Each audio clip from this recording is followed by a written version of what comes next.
know, the donuts are here, and she's smiling, seeing your smiling face. Oh, yeah, sorry. I guess I owe you donuts next time.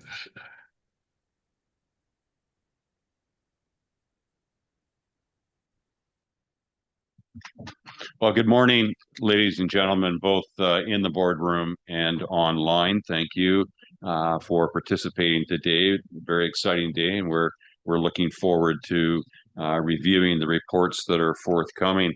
I'd like to call the meeting to order, and and we respectfully acknowledge that this meeting is being conducted on the territories of the Hepasut First Nation. As this meeting is a hybrid format, we will have participants joining virtually. We would also like to acknowledge that others may be joining in from other Nutchalla First Nations territories. And thank you for sharing your beautiful land with us. Notice to attendees and delegates that this meeting is being recorded and live streamed to you to YouTube on the regional district website. And we'll start off by doing introductions, and we'll go around the table, starting with myself. My name is Bob Beckett. I have the privilege of chairing the Transportation Committee, and I'm also a director on the ACRD representing Bamfield Area A. And to my right, and I'll turn it over to John and remind everyone to use their mics, please. Hi, I'm John McNabb. I'm a appointee from the city as a citizen of the Alberni Valley. Good morning, everyone. Cindy Solda, City Council, Port Alberni, representing. Morning, everybody. Ken McRae. I represent the Alberni Clayoquot Regional District. Good morning, everybody. Arne Elias, Port Authority Director. Good morning, Mike Sproul, represent Area F, Cherry Creek.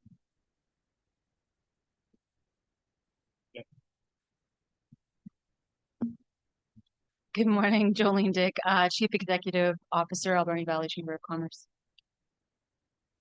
Good morning, everybody. Mike Kirk, Special Projects Director with the Regional District. Good morning, I'm Daniel Sayan, the CAO for the ACRD. Thank you. And now we're going to go online, and even with my glasses, I'm having trouble reading some of the names, but let's start with Sherry.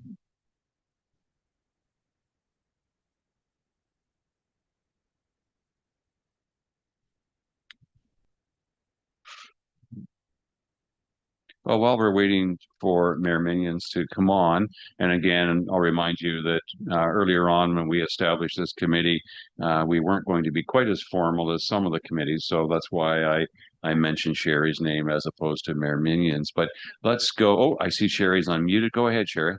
Hi, everyone. Sorry about that. Sherry Minions, Mayor for the City of Port Alberni, and not a formal member of the committee, but just here for interest, and thanks so much for having me.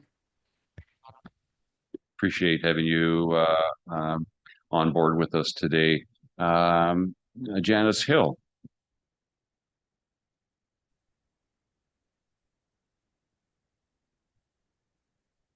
My camera's not working. Anyways, Janice Hill, Executive Assistant for the ACRD. Thank you, Janice. Dan. Dan Law, Mayor of Tofino. Welcome, Dan. Livana. Livana Mastrangelo, for Ucluelet First Nation. Thanks. And we'll go with Colin. Good morning, everyone. Colin Cosman. I'm a Manager of Community Relations with Mosaic Forest Management.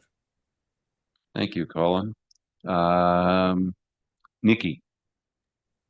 Good morning. Nikki Schneider, Operations Manager with the Ministry of Transportation and Transit. Thank you, Nikki. Let's go to your colleague, Michael. Hey, good morning. Mike Pearson. I'm a Director with Vancouver Island District for with Ministry of Transportation. Thank you. Samantha? Good morning, everyone. Coming from Tloquit Territory, I'm Samantha Hackett, the Executive Director of Tofino Chamber of Commerce. Is it raining out there, Samantha? I can't tell in the Yeah. background there. Oh, I was Uh, gonna say, you can see very rainy, windy as well. Excellent. What else am I missing? Oh, Marilyn? Good morning, everyone. Marilyn McEwen, Mayor of Ucluelet. Marcy? Good morning, everyone. Marcy DeWitt, coordinator for the Alberni Clayoquot Health Network. Welcome. And Dean? Good morning, everybody. Contract manager, Sawakin Forestry, TFL 44. Thank you, Dean. And Kirsten, working in the background. Hi, Kristen Cardonahue, Administrative Assistant for the ACRD. Thank you very much. I think that's it. And again, thank you for coming on board today. Very important. I just wanted to mention that, and let me just back up again, just for a second, because as I've identified myself as the Banfield Area A representative, we got hammered with the fire, the road closures, and the power off this past August. And I would like to thank Nikki and Michael from Ministry of Transportation for all of their efforts and their work. There's room for improvement. Things weren't 100% perfect, but I am so appreciative of the work that Mott did to help mitigate the impact on our community. So, thank you for that. The agenda. And sorry, we're going to do the approval of the agenda and declarations, but I just wanted to mention that we're not going to restrict Michael and Nikki to 10 minutes as typically what we do in our presentation. And I also wanted to check with Michael and Nikki to see whether or not you would prefer to do your presentation and then have questions, or have questions during the presentation. I think the presentation is pretty short, so we'll just be going over it at a high level. So happy to take the questions afterwards. Okay, that sounds good. And I also wanted to mention the way that I envision this flowing today is that Mott staff would do the presentation regarding their findings on an emergency route or alternate route, and then followed up by a presentation by Mike Erg that will talk about solutions and moving forward. So that's how we see this flowing. So let's go to item number 2 and get on with this with respect to approval of the agenda. Could I have a motion to approve, including the late items requiring 2/3 majority vote? Arnold? Arnold, approved. Thank you. And seconded by Mike Sparrow. Any comments, concerns? All in favor? And that is approved. Thank you very much. Declarations, I assume there is no conflict of interest here. I shouldn't assume anything. Are there any conflicts of interest here? All right, I should look at the screen. Yeah. Seeing none. Minutes. Item number 4, Transportation Advisory Committee minutes from April 16th, 2025. If I could have someone move that, John. Move the minutes. Thank you very much, John. And seconded by Ken. Comments, questions?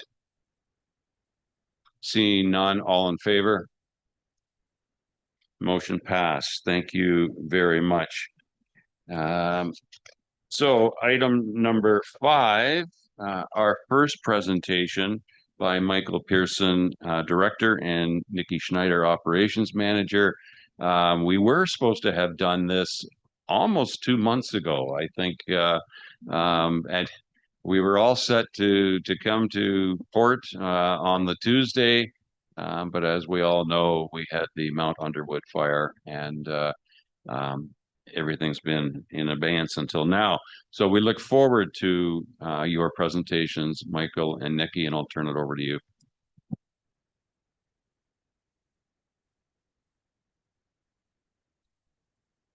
All right, hopefully you can see that now. I shared presentation there. Absolutely perfect. Great.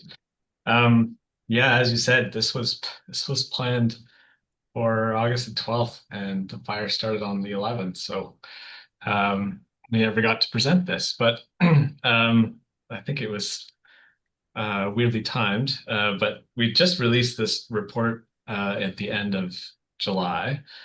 So it's publicly available on our website. I'm happy to share the link with it to it.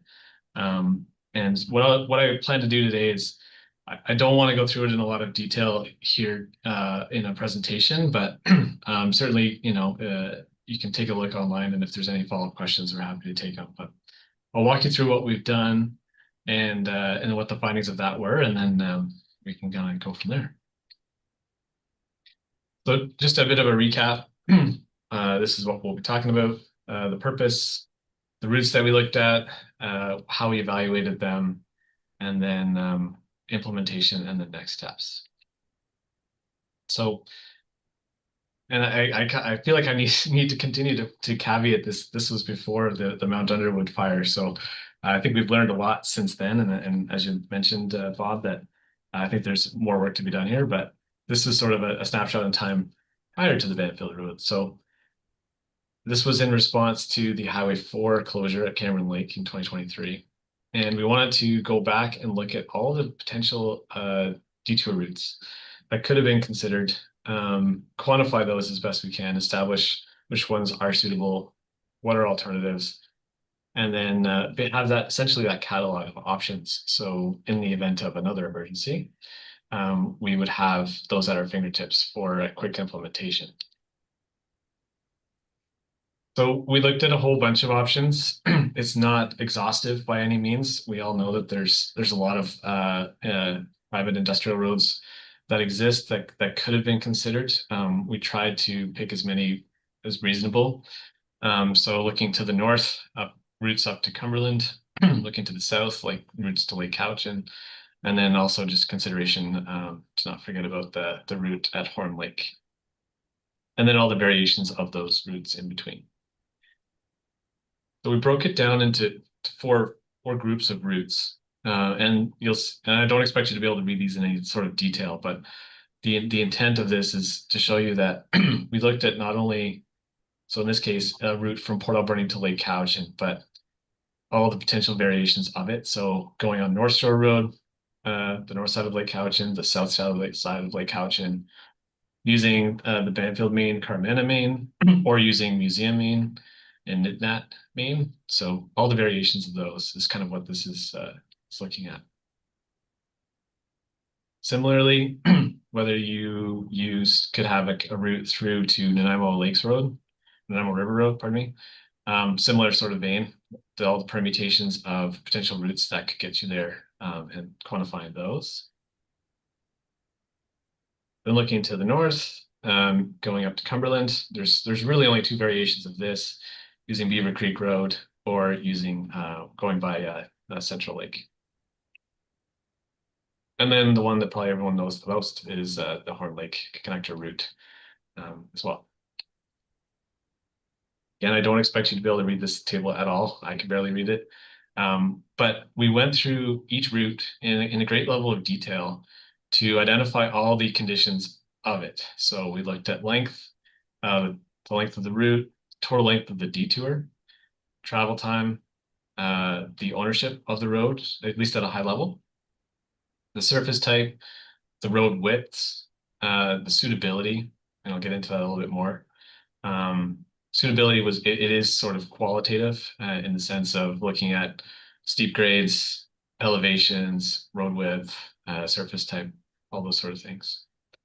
And then maintenance provider, just mindful that there's multiple jurisdictions there. So, and then finally, the last one is traffic capacity vehicles per day. So we also wanted to consider, based on all those other factors, say, for example, if the road is a lane and a half wide, what could you reasonably expect to have from a road capacity if you're trying to run two-way traffic? So that varies depending on the conditions of the road. So we wanted to try to quantify that as well. In the published report itself, put these on 11 by 17, so they're much easier to read. The format's very well intended to be user friendly. So following quantifying each route and driving, we did drive each route as well, I should say. So we've been out there on each one, quantified it as best we can.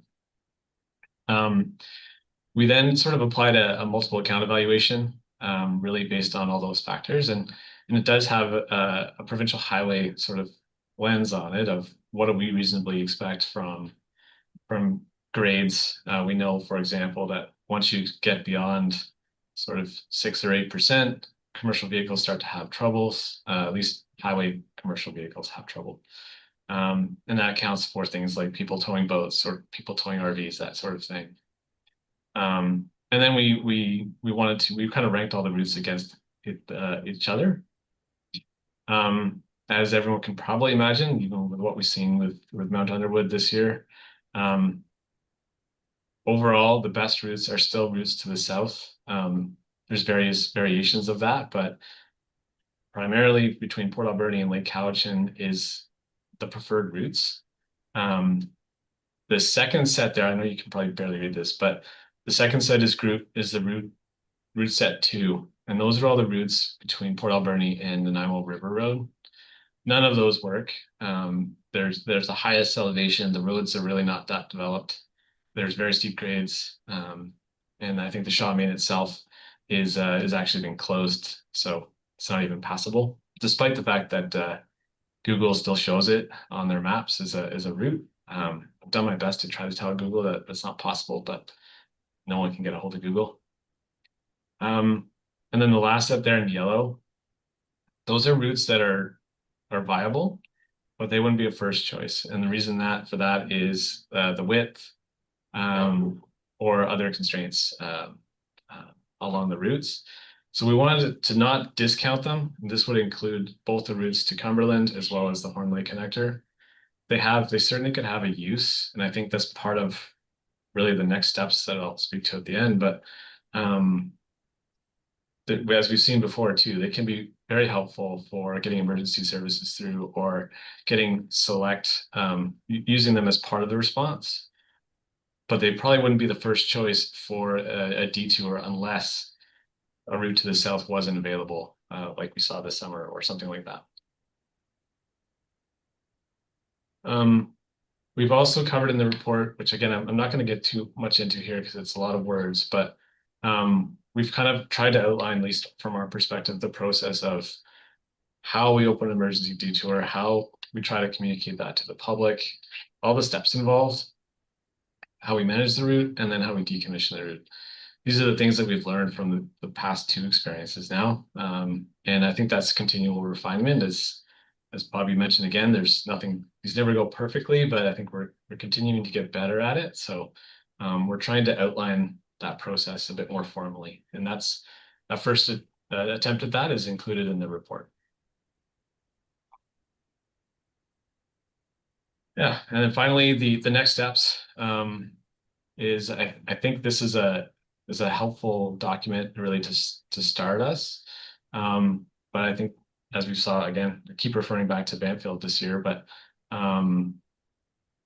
as I said, we don't know where the next emergency is going to be and if that route's going to be available. So it's helpful to inform emergency planning regionally and give us some options, but I think we can continue to refine this. And I could see, us wanting to revisit this in a few years to look at maybe different options or routes that we hadn't considered.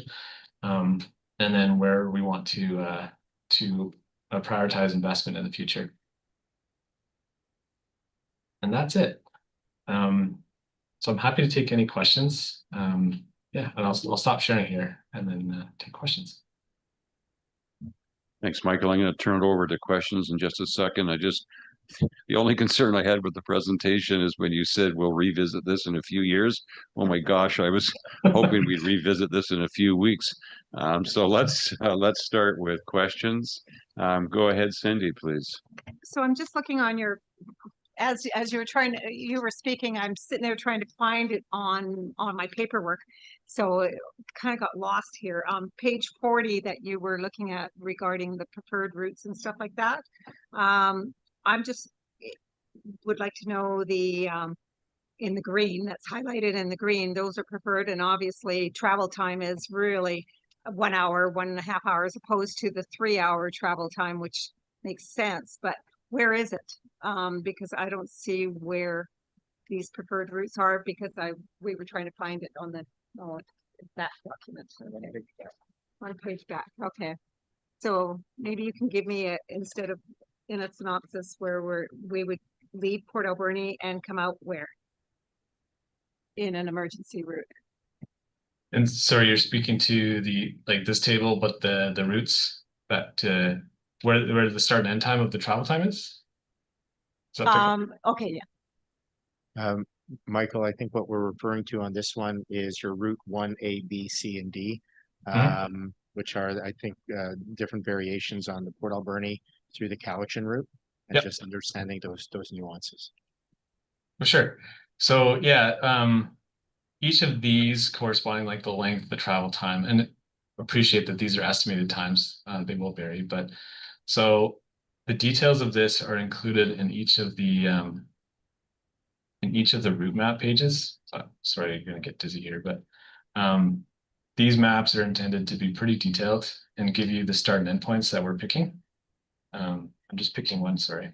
Yeah, I'm gonna jump in just because I think I have the answer to Cindy's question. If you're looking at the report right now, section 3, which is the emergency detour routes, we break it down. So potential route set 1, which is 1A, B, C, and D, begins at section 3.3, and each section has all of the variations, and it tells you where the start and the end of each variation, as well as a map. So it goes into those intricate details of where you would expect to begin that detour route, where you would end, and all of the information that's then summarized in that table at the end.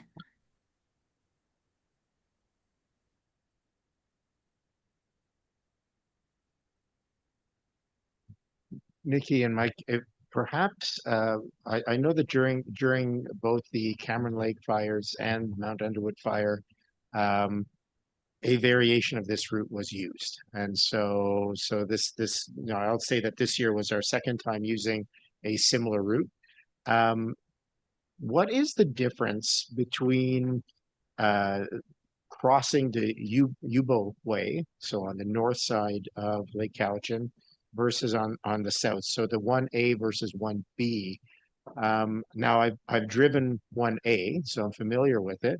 I'm not familiar with 1B, and is like, if maybe you could shed some light on how 1B might be or 1A might differ in terms of advantages. Sure. So yeah, just 1A is on the north side of the lake, using North Shore Road to Yubo, as you said, and we've used that. We've jumped that one initially both times now, and the reason is it's primarily because more of that route is it's a slightly shorter route, but what we found through this analysis is North Shore Road or South Shore Road, essentially in terms of usage, are almost equivalent. Going on the south side of the lake through Missachi Lake and Honeymoon Bay, you do have a bit more elevation gain, but they're really almost equal.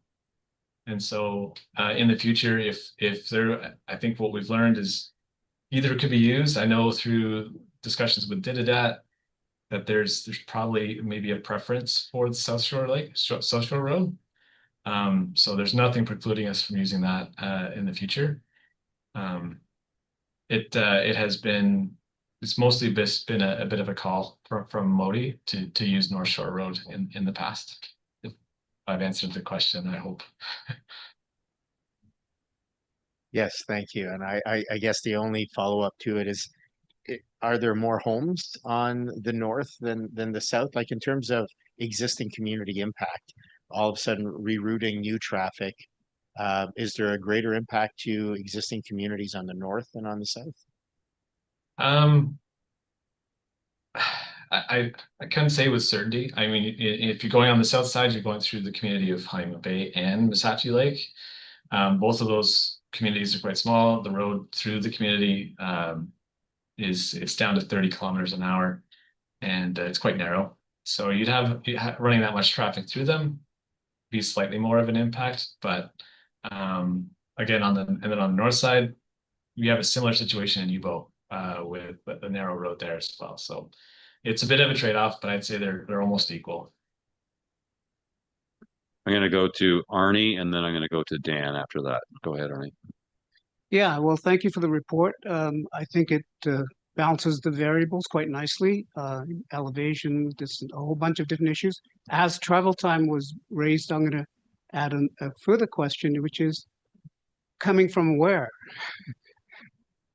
Because, you know, if you're coming from Nanaimo, there's quite a lot of additionality going on the Cowichan Lake route versus versus the Horn Lake route. So that's another, and I think in previous iterations I asked if you have any traffic counts on so to see where freight is coming from, the passengers are coming from, where it's going.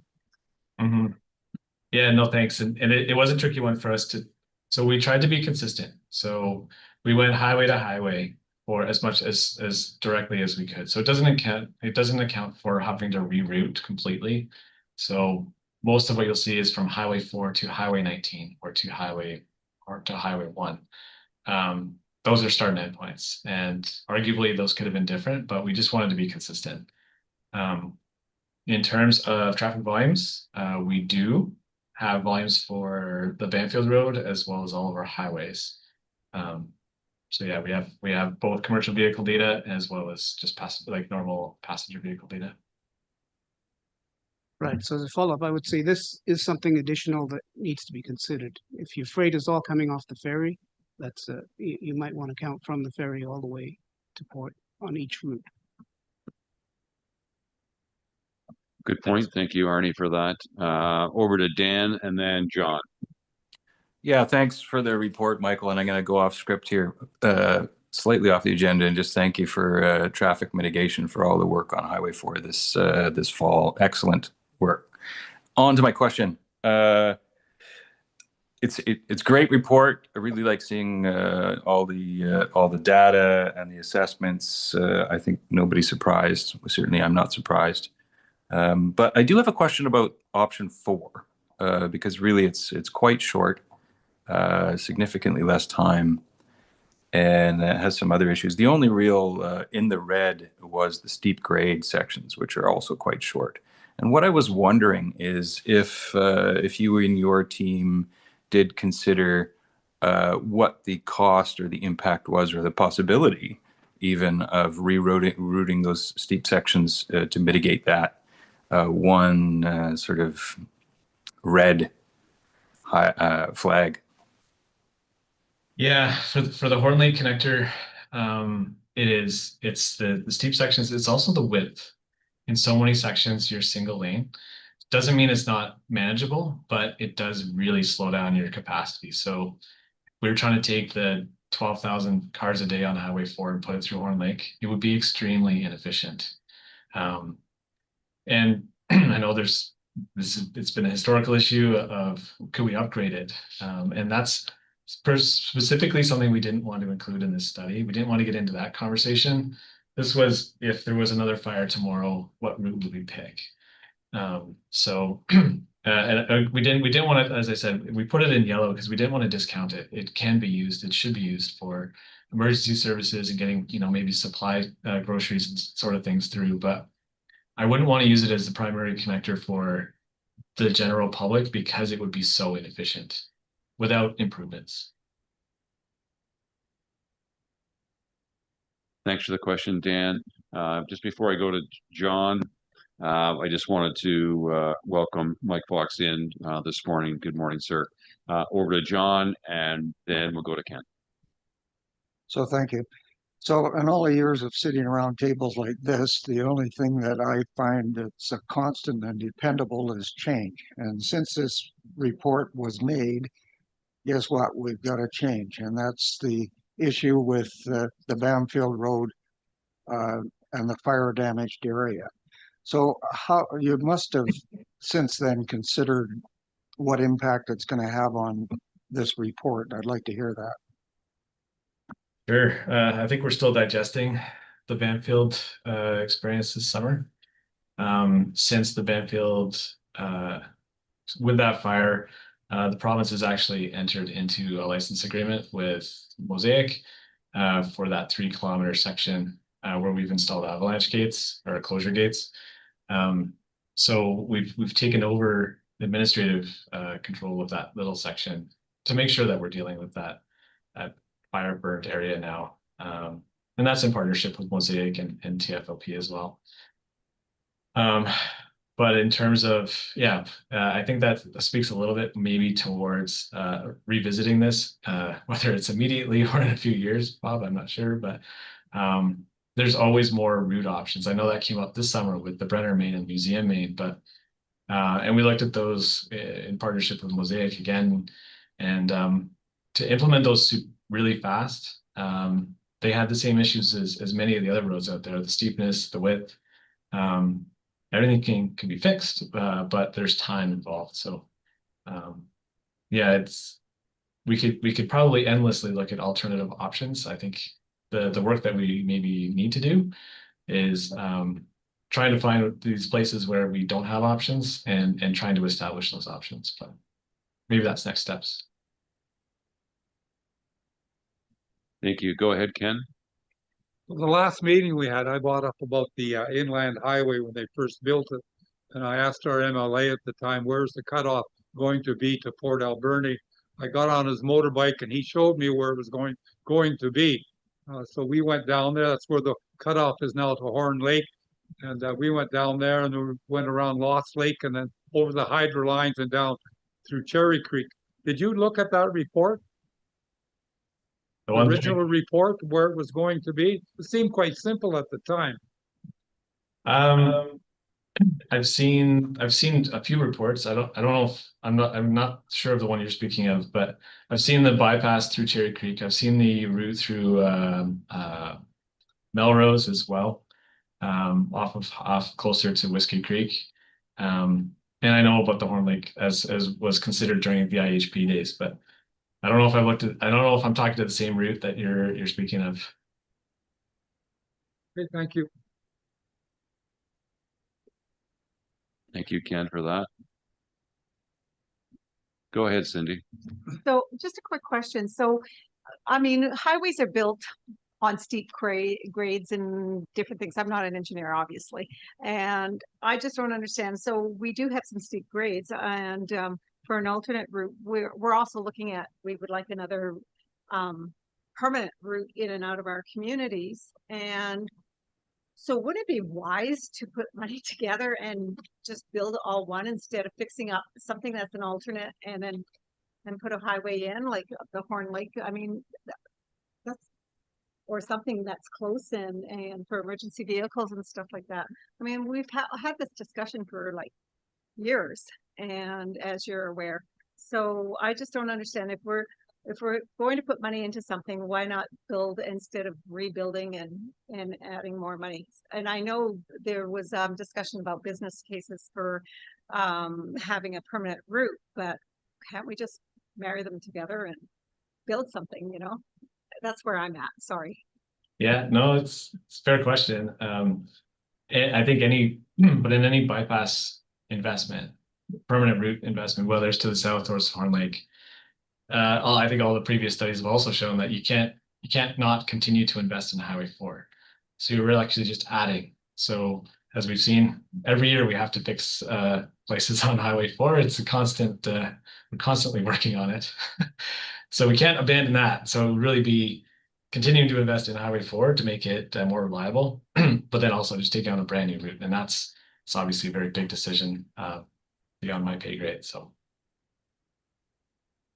Okay, so it's not beyond your pay grade. So where's the person that does have that pay grade that could make that decision, and how do we lobby? Because I just think if we're going to spend whatever dollars, and there has been discussion about rail too, but now we've had a fire and we have no trestles, and that's how much money that would need to go in that. I don't have the dollars. The CAO here does, so I'll let him speak. And so if we're going to do that, so why don't we just bite the bullet and go for it, you know, and build a highway. I know it's not like easy as I'm saying, but thank you. No, it's I know there's a lot of advocacy out there for a secondary route. I think there's maybe multiple different opinions on whether it should be to the south or if it's Horn Lake. There's lots of business cases out there, so I think that's a case that still has to be made to the province. I think just before I turn it over to Daniel, I'm hoping, Cindy, that Mike's report following this presentation will help move us and point us in that direction. But I'll let you add to that, Daniel, please. That's what I was going to say. The next report touches on the trestles and the impact of the fire and the next steps. I do have a question though in terms of this report. I think we always knew that Ministry of Transportation was going to be working on the emergency route, and that our subsequent question would be on advancing to a permanent route. And so I guess the question I have for you, Michael, is are there ways of phasing this? And I know it's a completely different build. Like, I mean, if we look at the Banfield Main right now, moving to chip seal, it's not like you can just pave it and call it a highway. It would be a completely different build if it were at a highway standard. But how much of a completely different? So I guess where I'm going is there a logical approach where we can say, look, phase one is to move it to a usable emergency route. Phase two is a permanent chip seal, and then phase three is where you start going to this rebuild to a highway standard. But can you build on the work that's been done and not lose it if you're using that same route for both an emergency and a permanent highway? Yeah, no, I think that's a very wise approach. I mean, if you look at the history of most of, apart from the Inland Island Highway, most of our east-west highways have been developed that way here on the island. The most recent being the Pacific Marine Circle route. We don't go in, we don't take over a new road, and it's going to be perfectly designed to a highway standard. Even Highway 4 itself, we're still working on it. So yeah, that incremental investment, looking at what are the must-fix immediate things, and then slowly over time investing in it is by far the only reasonable, I think, practical approach to improving the roads.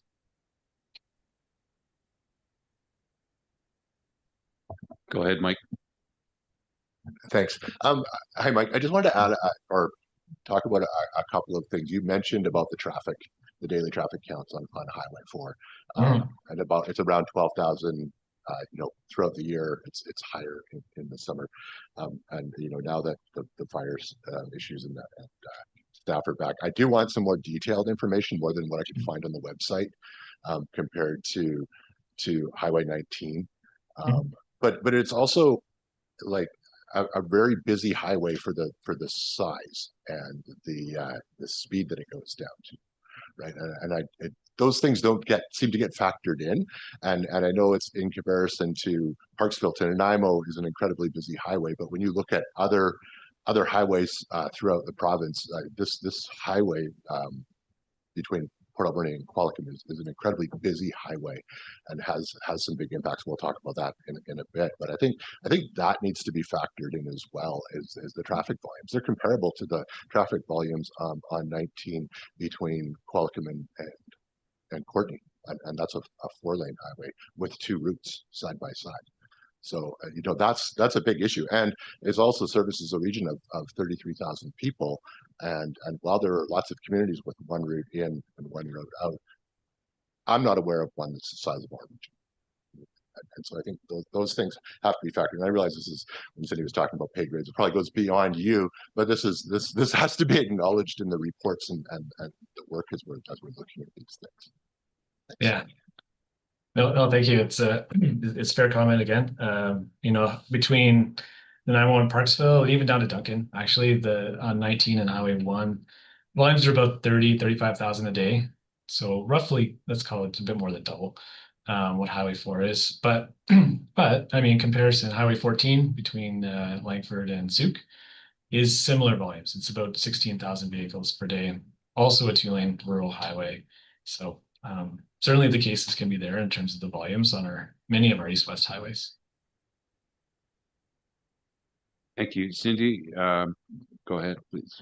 Well, I'm looking forward to hearing Mike's report, but I just want to also bring up, we have a Cathedral Grove, which we know has issues and the problem has to be solved. And it's not going to be cheap, no doubt, unless you take the trees down. But anyways, where I'm going with that is if there's another alternate route that might take some of the issues off Cathedral Grove, unless you're doing the tourists, just like what happened in Parksville. Going through Parksville, you don't have to go through Parksville, you can take the highway, right? So that alleviated a lot of traffic going through that particular community. So I'm just, or coming through Coombs too. I mean, that whole turnoff and everything has alleviated. And also you look at 1 million tourists going through Port Alberni and trying to get out of Port Alberni if there's during the summer, that second highway would actually open up the traffic a little better. And also we just came back from an economic conference and they've just said that Vancouver Island has exploded just by people moving to our community and just not our community, Vancouver Island, moving to Vancouver Island, and it's not going to decrease. It's going to keep exploding, and their transportation is one of the big issues on Vancouver Island right now. So that would actually open us up a little better, and safety would be the most important thing. Thank you. Yeah, I know that has been considered in, I think, the last Horn Lake business case report from 2016. A big part of that was looking at where's traffic coming, like particularly tourists coming and going from, and that was a consideration of whether the Horn Lake connector to the north, further north, would be capturing more of the traffic, or again, the argument for the south, if more is coming from Victoria or Cowichan Valley, is a route to the south more convenient for moving that traffic. So something else to revisit. Just to follow up, that 2016 study also talked about the hospital being built in closer to the ski hill in Courtenay at one time, right? And of course that would have opened up a highway, and we talked about that. That was a big issue, and then suddenly it got moved to where it is as of today. And that would have been a benefit for both communities. I just want to let you know that, and you probably know that. Thanks. Thank you. Ladies and gentlemen, I don't see any other questions being posed. I'm wondering if we can move on to item number 6, which is the receipt of the report, so that we can move forward and get into Mike Erg's presentation. Go ahead, Cindy. So if we move this report, what happens to this report? I don't want it to be another study that goes onto the shelf. And now what do we can move it all we want, but is it just going to sit here? Because we still have we have issues on Banfield Road, et cetera, and stuff, and that there still needs to be work. And I don't want it to be 5 years from now that we're still looking at the document, because there was sort of talk about it in a few years. That's not going to work in our community. Fire is fire. It can happen tomorrow, knock on wood here. But I just don't want to move a report that's just going to sit on the shelf. I'm going to get Daniel to respond to that, and then I'll come back to my friend beside me.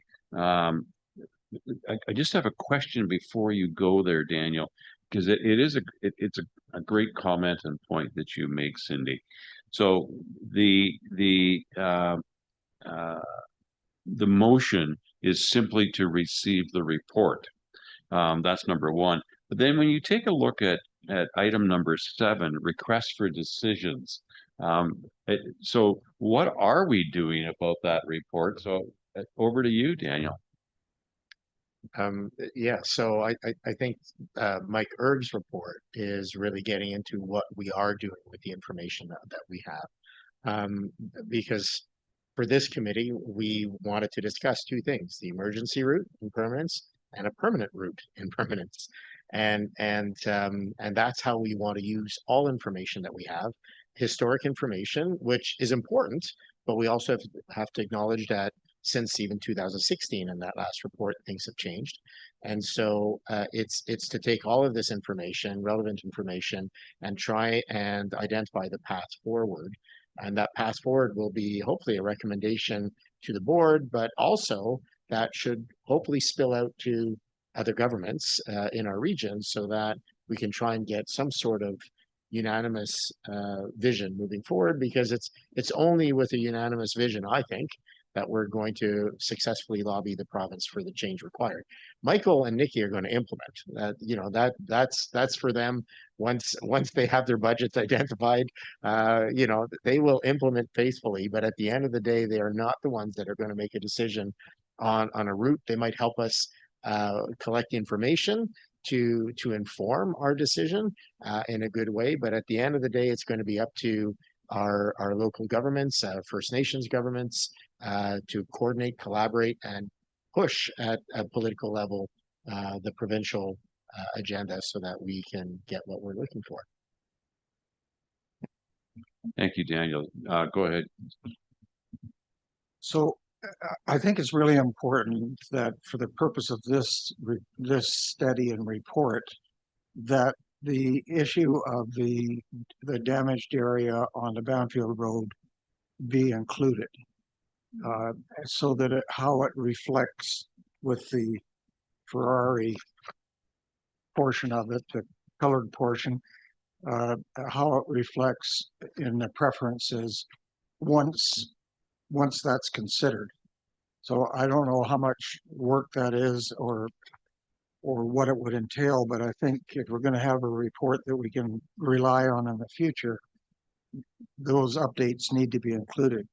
So I would move a receipt of the report and study that. Thank you. Moved by John, seconded by Cindy. Before we go to a vote, Michael, could you respond to John's comment about adding the Banfield Road fire and situation into this report? Is that something that you and Nikki could provide for us? Yeah, I don't see us, like, we've published this report, so it's available online now. I think I think it is definitely not an after action, an item we need to look at now that the Banfield Road has happened. I wouldn't want to reopen this report though.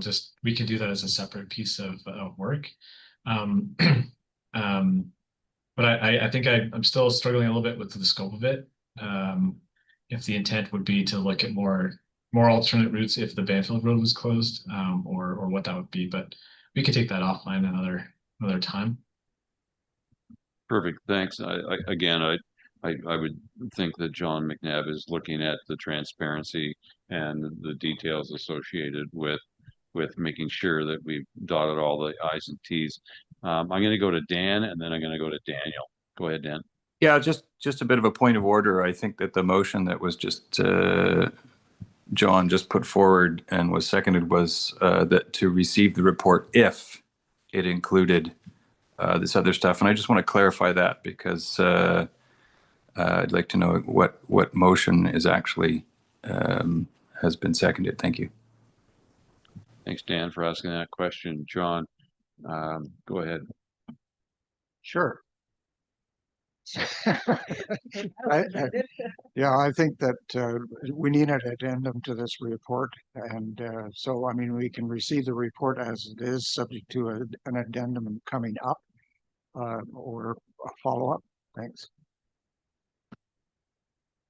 So perhaps just for clarity, we can receive this report and then have a separate motion asking for details. And I have a comment to make on the details as well. It's not only the impacts to the Banfield Road, but it would be nice to also quantify the investments made through the emergencies, both through chip seal all the way through to the emergencies with additional drainage and whatnot when we're looking at that southern route, so that we can quantify the net negative, but also the net positive impact of investments that have already been made on that route. If it is the route of interest, then that would be pertinent information.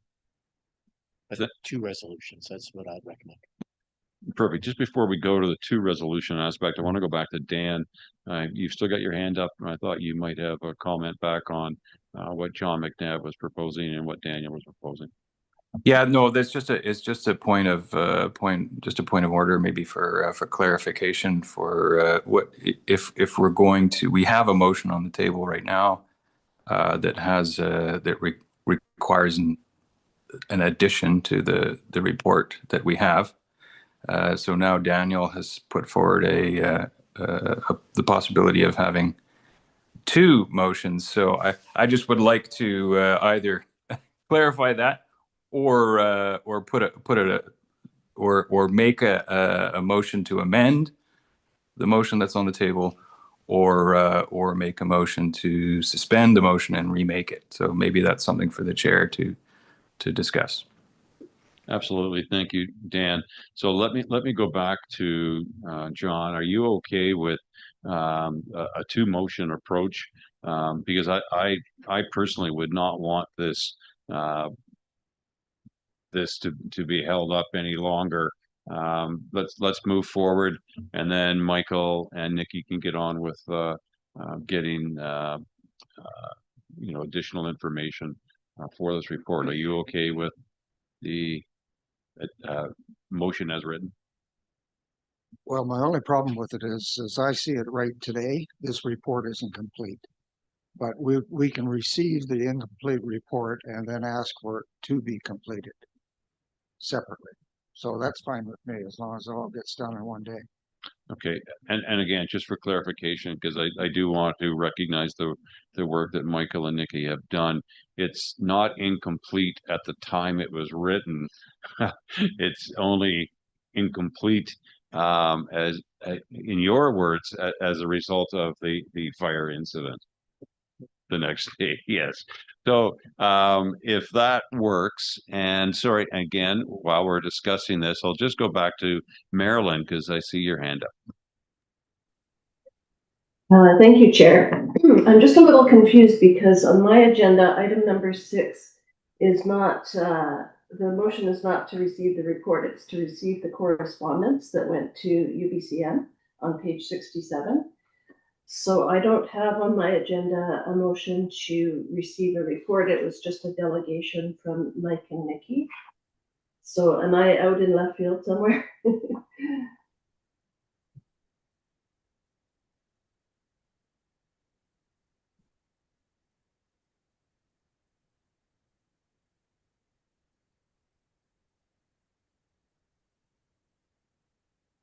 I'm not hearing anything. Is someone speaking? Sorry, Daniel was just trying to give me his perspective, and I'll ask him to turn on his mic and share that with everybody. You're not out in left field. That was what was on the agenda. However, what was moved was different, and that's okay. Whether we're receiving the report or receiving the correspondence, obviously I would say the formal correspondence that ends up being received is the report. So it's tomato right now. The question still becomes whether the committee is comfortable with the resolution that was proposed, or whether we want to amend that resolution to simply receive the report and then have a separate resolution. Both are okay, but Dan Law is also correct in terms of let's just figure out what we're moving forward. So I'm going to Marilyn, and then I'll go back to Dan. Marilyn, are you okay with that? And thank you for raising it. I must admit, I was assuming that we were receiving the report as potential one motion. Do you have a response to that? And then I'll go to Dan. Sure. If there are motions prior to this one for item 6, then I'm fine with that. Okay, thank you, Dan. Oh, I just sort of another point of process. I think that we should receive the correspondence as it was written, and then if the board or committee wants to request more information, that should be a separate motion, because there's something might happen between the next report and then the next report, and if this is the way that the committee is going to work, then we may never get a report or receive anything. So I just think that we should receive this report and then make decisions after. Thank you. Heaven forbid we have another incident in the very near future affecting our communities. Let me go back to John. John, are you okay with making the motion that this correspondence be received, or do we have to say report as opposed to correspondence? Well, I believe that it is a report and a study, and I think that that's what we should be receiving, quite frankly. So I would. You would make the motion that this report be received? Yes, I would. Can I have a seconder to that? Cindy, you are seconding that. Comments, questions? Go ahead, Mike Sparrow. Thank you. Don't we have a motion on the floor to rescind first in order to put this motion on the floor? Sorry to be a pain in the ass, but Friendly amendment, I think, is implied. You originally, John made the original motion, and if he's comfortable amending it, you just remove the subject to. Yeah. So what I just said is the motion, so let's rescind all the rest of that stuff. Yeah, thanks, Mike. I'm, the only thing I bring to the chair is my good looks and charm. The rest of the procedural stuff I struggle with, and we did not vote on that initial. So with that friendly amendment, I'm not seeing anybody else with their hands up. Those in favor, and again, can we have that officially? What is the motion, please? For this one, it's just that the report be received as presented. Can I have a vote, please? All in favor? Thank you very kindly. And just confirming, Livana, did you have a comment or was that a vote? That was a vote. Thank you very much. Now, Mr. McNabb, would you like to make a second motion relating to item 6A? I would move that we request the ministry to give a supplementary report with regards to the damaged portion of the Bamfield Highway and how it impacts the first study and report. And can I have a seconder on that, please? Ken seconds that. Comments, questions to that second motion? Go ahead, Cindy. Just a comment, Daniel, you had mentioned about the chip seal and stuff. Would that capture it all? This, what's being asked? If is that your intention, John, like to have just the damaged portion, or are you talking about the impacts of the emergency? No, the damaged portion, because it can affect the recommendations as far as positive, negative, and supplementary routes and all the rest of this stuff. So that's what I'm after. And that's okay. I mean, nothing wrong. Go ahead, Dan. Yeah, just maybe a question for Mike Pearson or whoever knows the road. That road is now open, is it not? Is it? It is. Yeah, it's open now.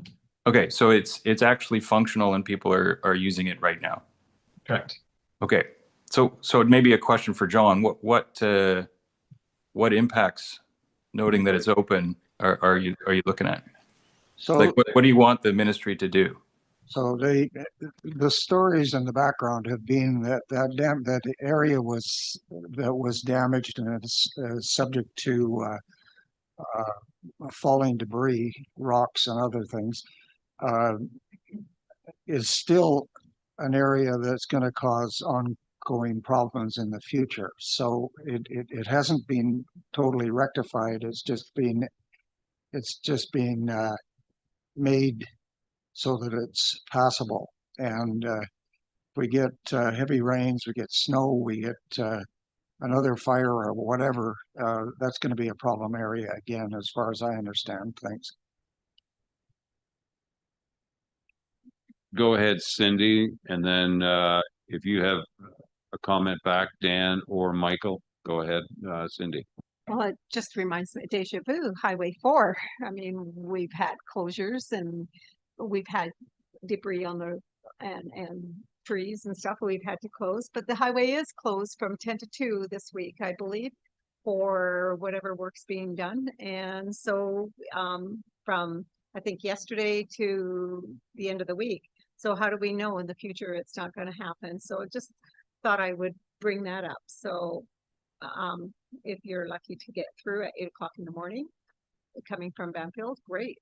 But otherwise, we don't know what the winter's going to hold. Thank you. Yeah, if I could add, this is very similar to, well, it's identical in many ways to Highway 4. The same hydrophobic soils, the increased risk for debris and rockfall and endangered trees. But we've taken it to the place where we've removed as many endangered trees as reasonably possible, but the risk still exists. So we're treating it the same way we are treating Highway 4. It will take years to recover, but so it has the same, I guess, level of uncertainty of a potential closure as Highway 4 does right now. So I just wanted to point that out. And it's in terms of the closures this week, I know that's been a bit chaotic, and I apologize for that. It's very much subject to weather on the Banfield Road, but we are no longer implementing the daily closures. With the rain, we can't work on that slope anyways. So right now the road is open and will remain open. We don't have any more planned closures going forward. Thanks, Michael. Good discussion. I'm going to go to Jolene in just a second.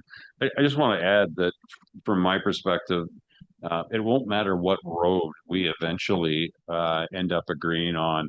The topography in this region is such that unless you were to nuke quite an area, you're always going to have the potential for closures, challenges, including Highway 4. So over to Jolene, please. Just a question to one of our committee members, John. I just want to make sure I'm understanding what you're seeking correctly.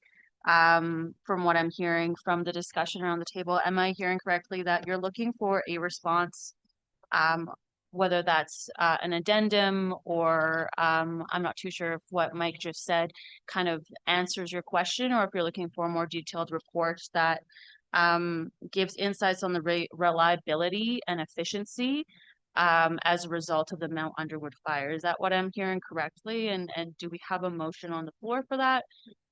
Just want to make sure that we can kind of tidy this up so we can communicate correctly and get what we're looking for. Okay, so yes, we do have a motion on the floor that basically asked for the decision effect of the damage that was caused and the ongoing instability of that particular area that wasn't recognized previously, that is recognized now. If you actually drove that road previously, it was pretty obvious that that slope could in the future cause problems. But now that it's been recognized, somewhat mitigated, is it going to change the long-term decisions on the recommendations of green, red, and yellow on the report that we haven't had? So that's what I'm after. Thanks. Thank you. I think we're on the same page. I was just wondering if we could have the motion reread.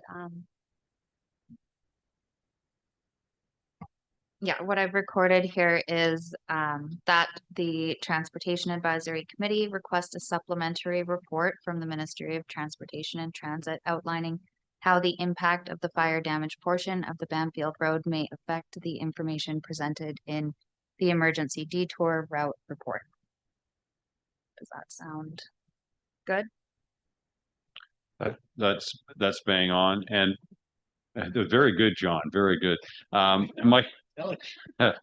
Michael, again, recognizing that this is going to fall on you and Nikki, what are your thoughts about that motion? Are you okay the way that's written?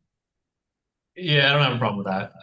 Well, we can answer that question. I don't think it would be much effort for us to do that. So happy to do it.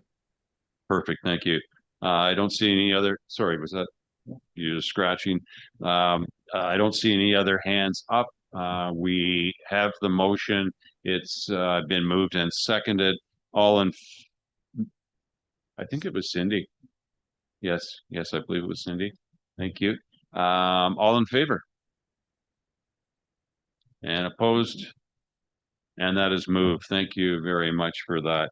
So item number 7, request for decision. I'm just going to turn to Daniel for a second. There's nothing at this point in time regarding request for decision. So we'll move right into item number 8. We haven't.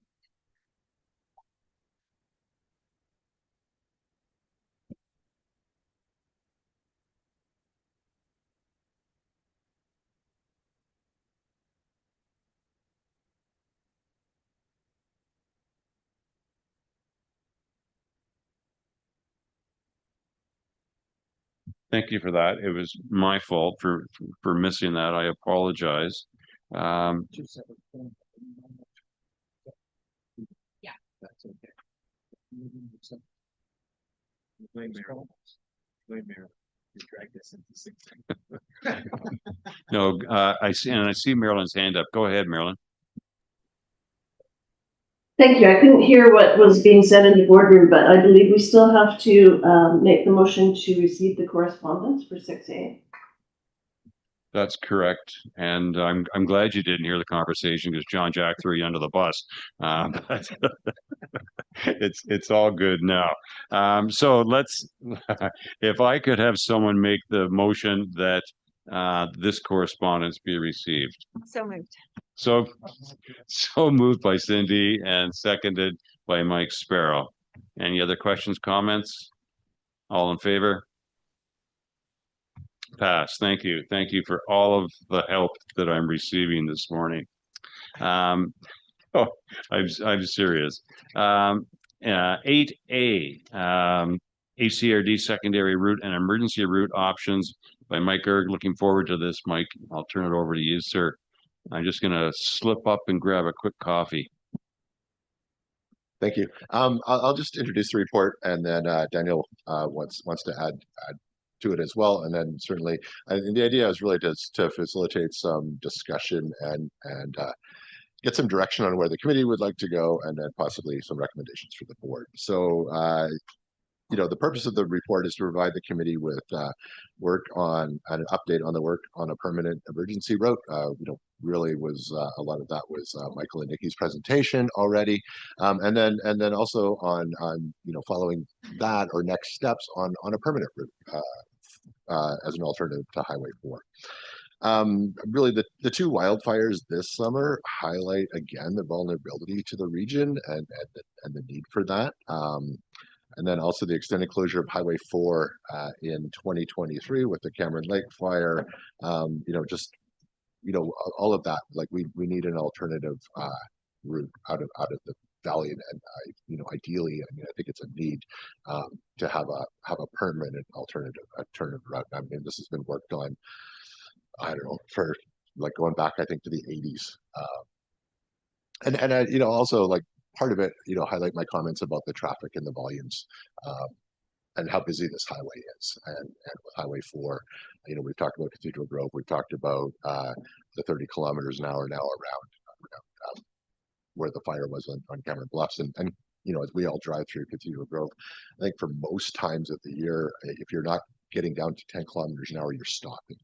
It's a very congested area on what is our very busy highway. And then I touched a report done by the Chambers of Commerce, that highlights a lot of the needs, and some of the things were when the roads were closed in 2023, the economic impact which was estimated about $60 million. lost. There was loss of jobs. There wasn't an ability to bring in like healthcare needs and as well as all of the construction. So it was significant impact. The Ministry of Transportation has continually asked the ACRD and the community to provide a business case. I think that loss over that period of time really highlights the business case, you know, as well as the social and safety and health values that go on top of just the pure dollars. As a next step in the report, you know, it's recommended that the HRD and the Transportation Committee support the development of a feasibility and business case study that can be used by elected bodies and elected officials in the region to move towards achieving both a permanent alternative route and a permanent, a permanent emergency route, but also just a permanent alternative route. So we have two ways in and out of this region. And there's a number of key points identified in the report. I won't go into them, but hopefully we can have some discussions around that. And I just also want to highlight that this work aligns with the ACRD's strategic plan, and it is important to have an emergency access route as a first step, and having, you know, one voice in one direction from all of the, you know, the local governments, First Nations, and the community to lobby the province to have some realization. So I'll stop there, and I think Daniel wanted to add a little bit to that as well. That's through the chair. Just answering some of the questions that came up earlier as well. The high level estimated value of replacing the trestles is about 150 million. And so when originally in April, we were talking about going to the UBCM and lobbying to invest at the time was about 3.4 million in order to have 10-ton high rail use that as an emergency route that could be used. That was obviously an accurate estimate at that time, and we were confident that with those funds that we could open that up. When the Wesley Ridge fire burnt down the larger trestle, but also all the subsequent all the smaller trestles and connections in there, the estimated value of a rebuild to get it back to that level was another 150 million, which of course doesn't really make a strong business case for us in terms of emergency routes. We just I wanted to flag that because it's important. I also wanted to flag that when we're talking about an emergency route and a permanent route, I wanted to take a step back and look at the context of the island as well.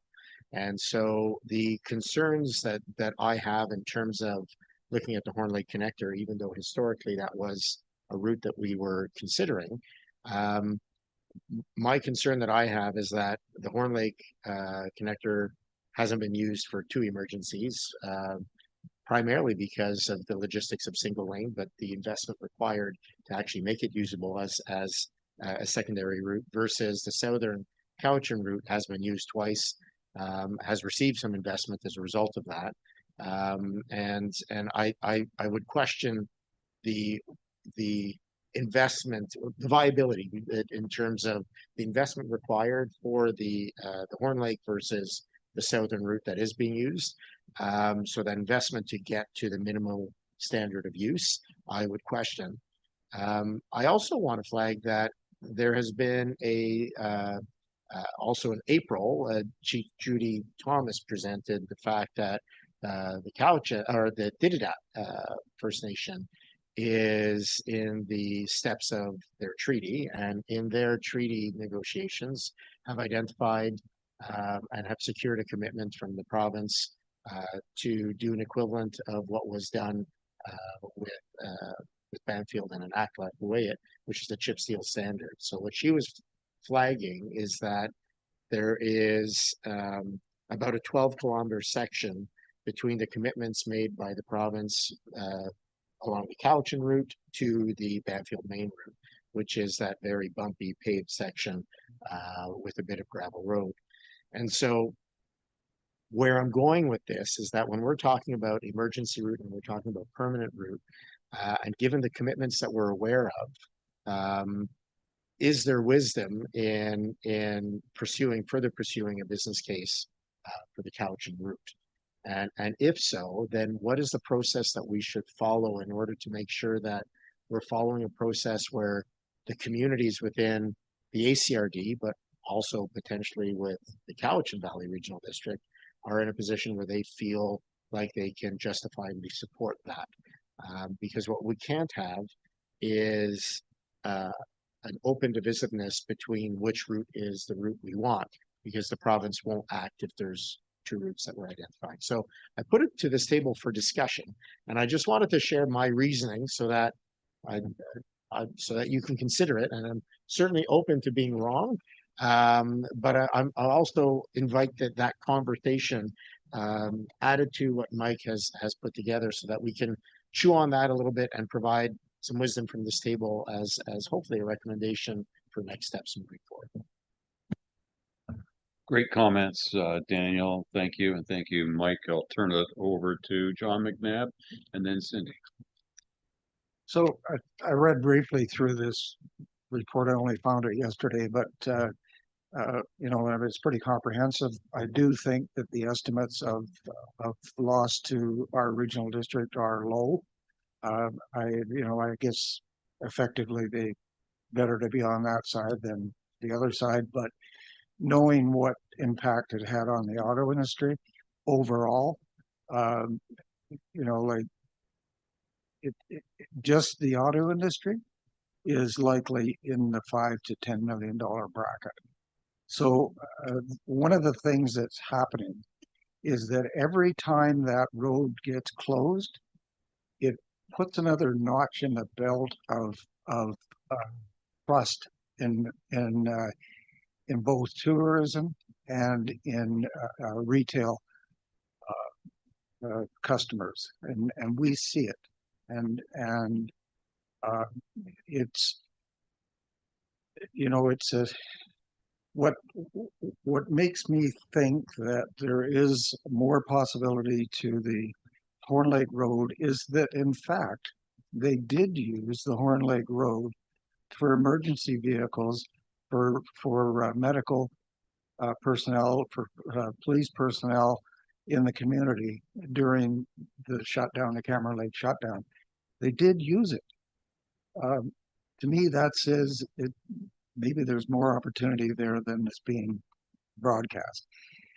I know it's complicated. I know that the land itself, where it is, who's control, the native input, all of that other things complicates it. But certainly it's still something that the Liberal government, when they were considering road expansion and so forth, did a survey on it, estimated it was around $100 million to put it to a standard that it was passable, estimated that the Alberni Highway was about $90 million to bring up to standard. So the decision at the time was to do the Alberni Highway, which was never done. So it's it's still the wish list. I think that when you turn 20 minutes to half an hour to be able to connect where you want to be able to connect to into 4 or 5 hours, is not a good alternative, especially when you're talking about Tofino, Ucluelet, coming all that distance and then adding that time onto it. So, I thank you for staff for putting this report together. It's good information, and hopefully it can leverage into some actual positive decision by the board, the government, everybody else.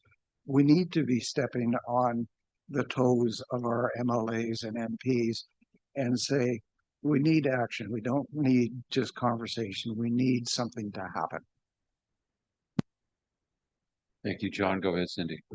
So I would concur with you there, John, but now wearing another hat, when it came to the Cowichan route, that route was such a positive thing for Bamfield, in the sense it would open up, as Bamfield opened up, and economically it would help Bamfield. And that was always a discussion in the past years, in that, if I go back I remember all those discussions. Horn Lake was a very important discussion because at that time the hospital, but other things. So when you talk about, when you hear from the people of our community, and they talk about the Cowichan, well, Cowichan, if I go to UVic or I need to go to Victoria, perfect, it got me there, right? But if I wanted not to go there and I wanted to go the other route, north of the island, it got me there faster if I took the other route. So damned if you do, damned if you don't, and which route.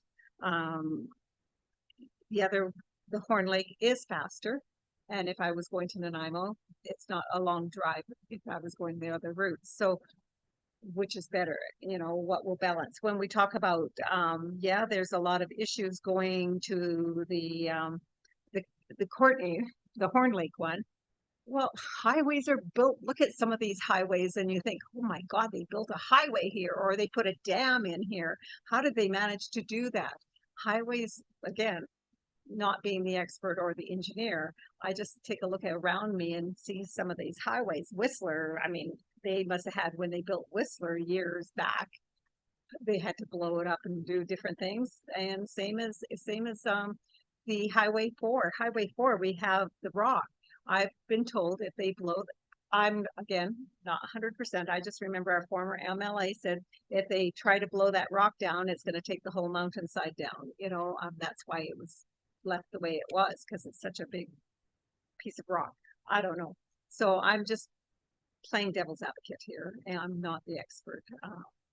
Yeah, I just think that if we have two routes, we can have a temporary emergency route, but why are we spending millions of dollars or how much money we're going to do two routes? Let's just spend the money and get the one done and invest and do it right. Thank you. Thanks, Cindy. I'm going to go to Dan, then to Arnie. Go ahead, Dan. Yeah, I just was thinking about we're starting to talk about a secondary route as if it's going to be the only route, you know. But the Highway 4 exists. It's right there. It runs right into right into the inland highway, and we have. And I just want to go back to Danielle Sayon's comments that we have an emergency route that has been working.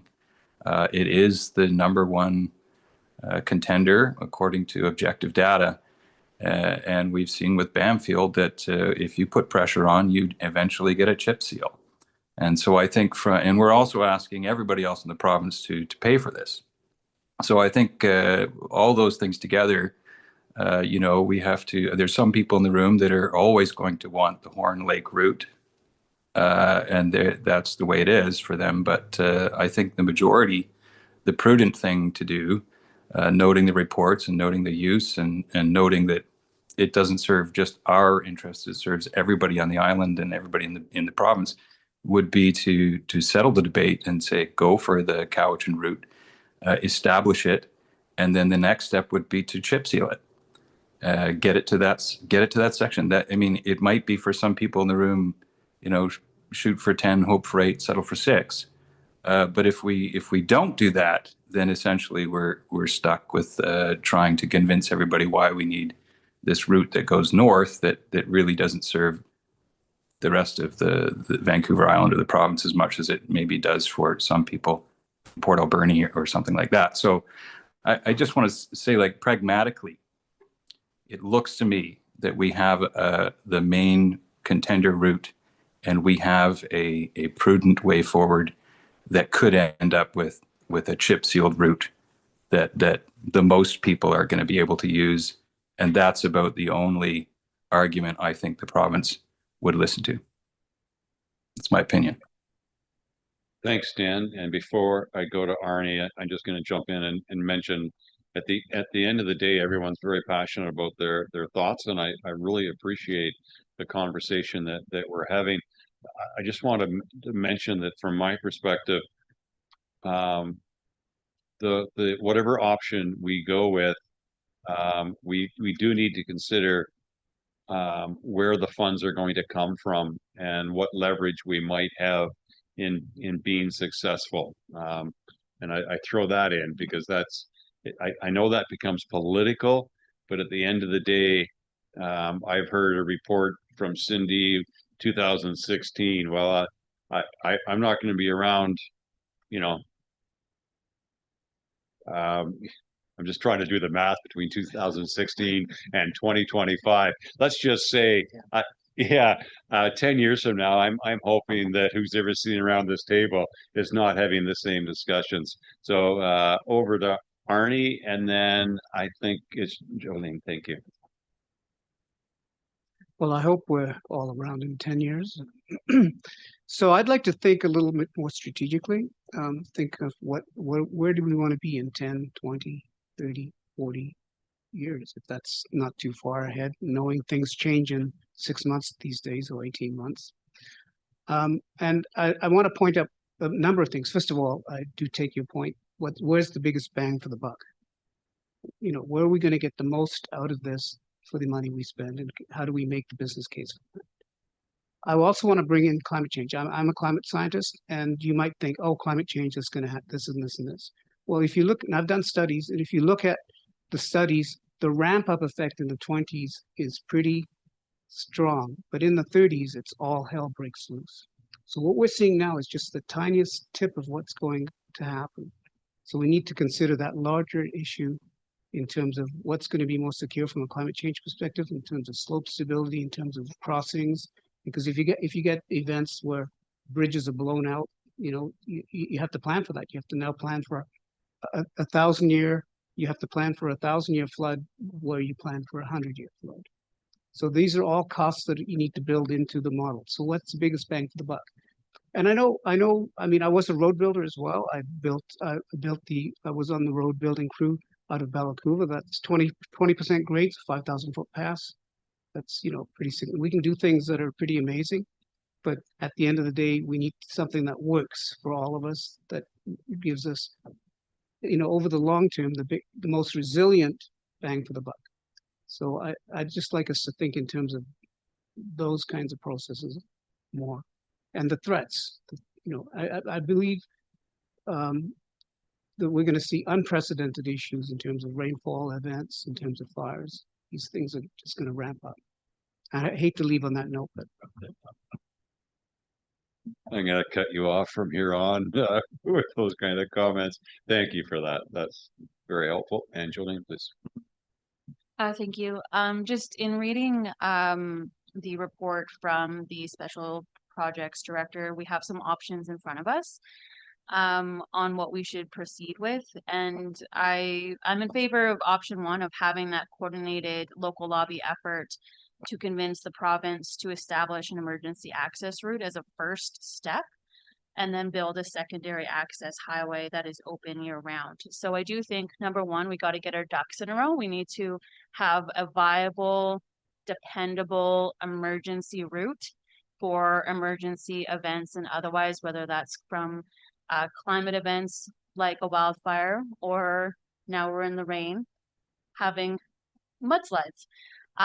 So I do think that we need to reinforce the preferred emergency route. We've already seen the demonstration that the Cowichan route has been more or less reliable on these 2 occasions with Cameron Bluffs and Mount Underwood.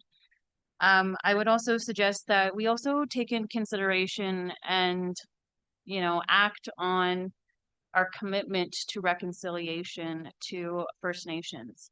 So although Horn Lake may be a favorable, shorter, more convenient route for everybody else, it's not serving the additional First Nations communities and economies on the West Coast that need to even just establish a route in and out of their communities. So I want to refer us to our August 22nd correspondence from it's a media release from DT-DOT that has a call to action. And I think there's some recommendations that could be considered in these options moving forward, whether we want to have an opportunity to discuss these at a later date or include them in a recommendation today. But a call to action was to redesignate the Forest Service Industrial Road as a provincial road. So we have that 3-kilometer stretch from Port Alberni to Bamfield, you know, underneath Ministry of Transportation, but like, let's piece together those provincial pieces so that it's not uncertain and that there is a responsibility to have a corridor because roads are a core service. You know, we need to think about what's nice to have and what's important to have. And these First Nations community need that road as a core service that is not owned privately, but is owned publicly, and we invest in that first. So we know that we've heard from Chief Thomas, who came here and urged us and asked us for that call to action. I haven't witnessed any discussion from the regional district of Nanaimo in the Horn Lake area saying, hey, we need a road to get to Port Alberni quick. No, we have these economies that are being held up that have so much potential to contribute to supporting our economy and building theirs. So redesignating their road as a provincial road would be a call to action that I would recommend we consider in our options.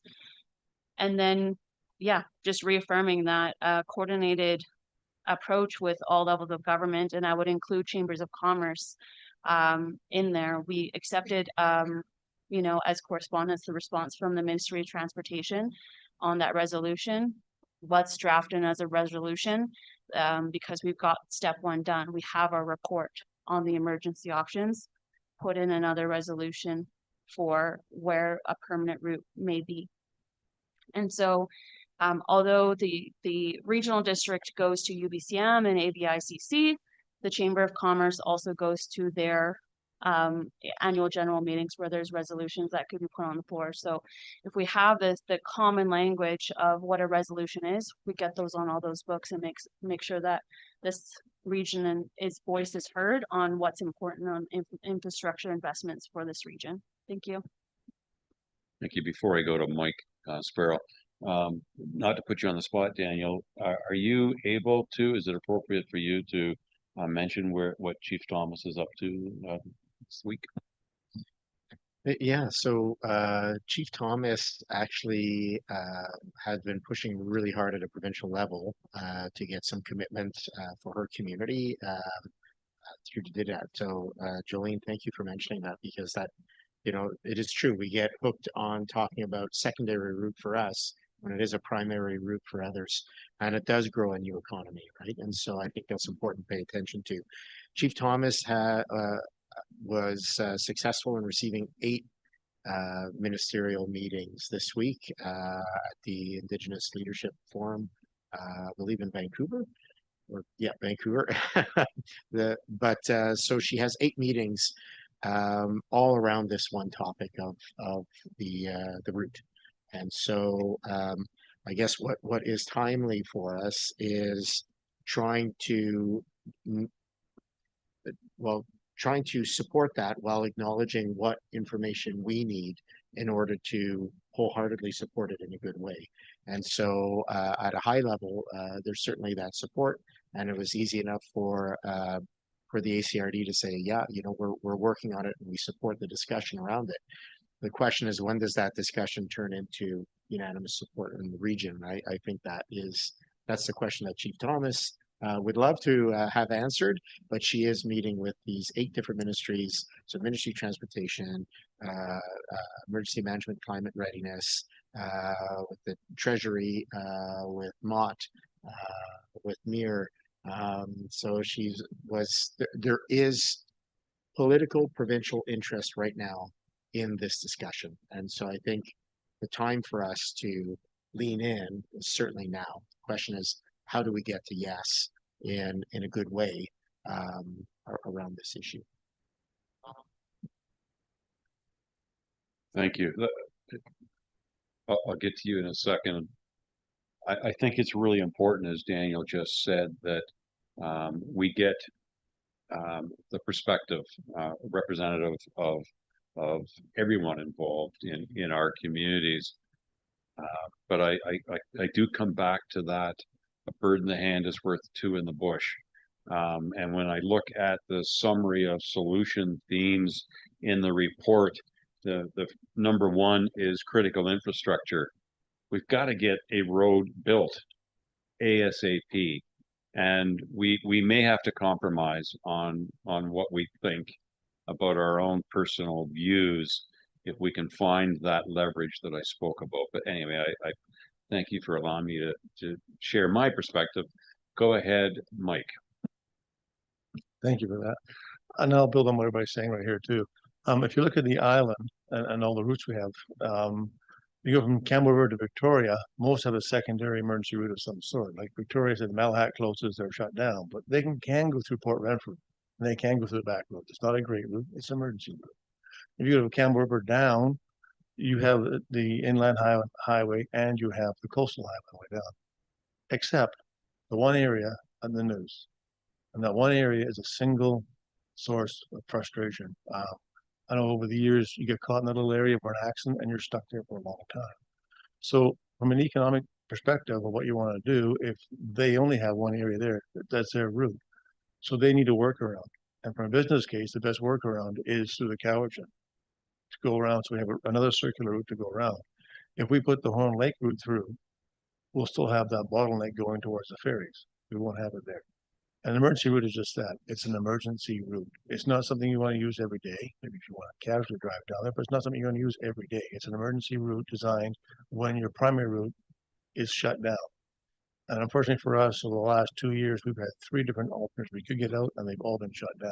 Sometimes for a little bit, sometimes for a long time. But moving forward, the best business case we probably have is the one going to Cowichan and saying, look, and then Nanaimo also could get strangled if the news shut down for some reason. Like they have a base there. If that goes sideways, then they will be shut down from the Nanaimo up unless they have a secondary route. So if we look at it from a bigger perspective than just us, the business case actually is for going to Cowichan. So thank you. Thanks, Michael. I'll go back to Arnie, and I'm so glad he mentioned it. We need, as a committee, not to be looking at tomorrow. We need to be looking at, 10, 20, 30 years and what the government is likely to spend money on. So thank you for that. Go ahead, Cindy. Just to piggyback on what Mike just said too, is that actually the highway going to Nanaimo has been closed for accidents and stuff. So people have had to turn around and come back. So you're absolutely right when you look at it in that perspective. Thank you. Go ahead, John. So I think we're coming to a fork in the road. So talking about roads. So I mean, I'm sympathetic with the NITNAT and the issues that they've got there. But when I think of the Alberni-Claycourt Regional District, the Alberni Valley, and the impacts, positive, negative, on whatever might happen, the solution to me with those pair of shoes on is that we either make Highway 4 passable 24/7 all year round without fail, or we look at an alternate route that gives us an economic benefit and stability. That alternate route, in my mind, thin as it is not the Cowichan route. Economically speaking, for the Alberni Valley, for the West Coast, it's a route, but it's not economically viable in an emergency. So I still think that we can support the upgrade of that route, and it's fairly simple for the ministry to go to complete that, and especially with the overall support of all of the nations that are attached to that. If they can chip seal Banfield Road, they can deal with that. But it doesn't really, in my mind, give a solution that's firm and positive for the Alberni Valley. And that's where I'm speaking from, is for the Alberni Valley. So yes, I can support that, but the long-term solution for me is not that. Thanks, John. Ken, please. Just a couple of comments. We spent 10 years in this room. We had the Link Highway going on for a route out of the Alberni Valley. We decided the route would be from here to Cumberland. the government didn't have any monies in their coffers, so we didn't get their support, or we probably would have had a route there already, because we went on that route many times. Me and Jack Peak, the mayor of Colwich, and we ran the show, and we had it all planned, but the government wasn't supportive. So now, if we want a temporary route, probably the cheapest route is to go by rail. There's no doubt about that. So I've been on the Island Corridor Foundation representing the regional district since we started the Island Corridor Foundation. We've got a bit of a hiccup now because we lost a couple of bridges, but you know, our CEO just came back from Ottawa. He's been with the politicians, and as you know, the Prime Minister wants us to use a lot of steel and that type of thing. So we said we've got a solution for you for a couple of bridges, and you know, that could be part of the solution. So that's a temporary one. A permanent route out of Port Alberni. You know, that highway's been there for over 100 years, and I don't think they thought of anything. You know, it was a real task for them to get it through Cameron Lake. My dad used to tell me about that when they used to come this route. It was unbelievable, and they thought it was just a temporary route, just a temporary road. You know, Cathedral Grove or McMillan Park, they didn't even consider that, because that was timber that McMillan was going to log at one time.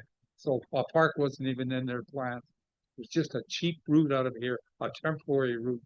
And, you know, I think that if we want an emergency route, we should go by rail. If we want a permanent route, we should look at the route that they decided on when they put the inland highway in.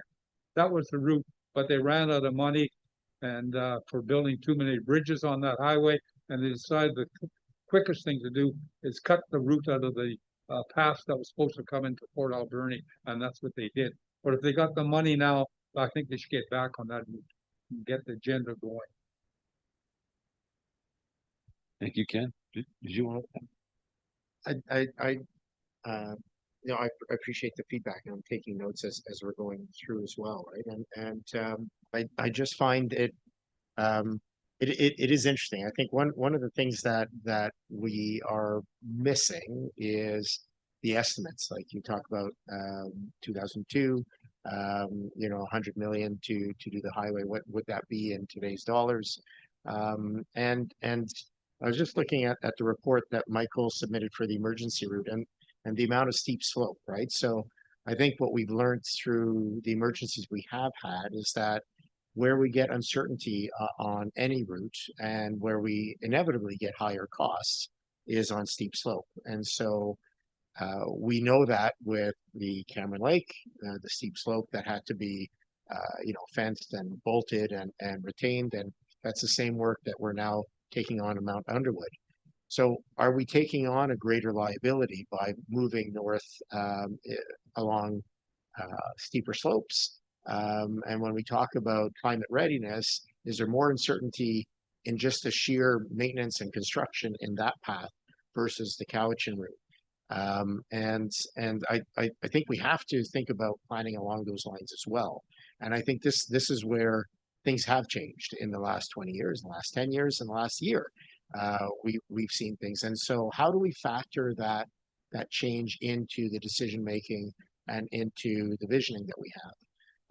I would also argue that the highways that we have usually started off as logging trails, logging roads, and then turned into highways. And so when I think of the island and I look at the dense populations, of which Victoria is the largest, and the investment made going up towards Port Renfrew through Souk, is the Cowichan route a natural extension to a Western Island highway, so that 50 years from now, when population has expanded in different areas, when Dididat and Wayet have engaged their economic visions for development and investment, if those population nodes grow, does this Western route offer a viable, good route over time? And is that better than what would be a third connection on the Port Alberni North route, right? Because we have the Inland Highway, we have the Old Island Highway, and this would be a third route. And I don't know the right answer to that, but I like that we're chewing on that, right? And I'm making notes on some of the gaps in information that I think would help us answer that question with more certainty. So I wanted to add Excellent, thank you.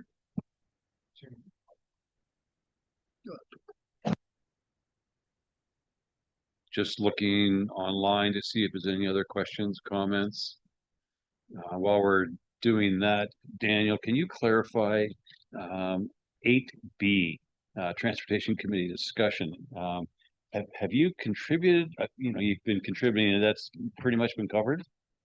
Yes, I've expanded on Mike's report. So we've been doing an A and B here. I just verbally needed to add everything that's been going on. So I would say that that is my additional report.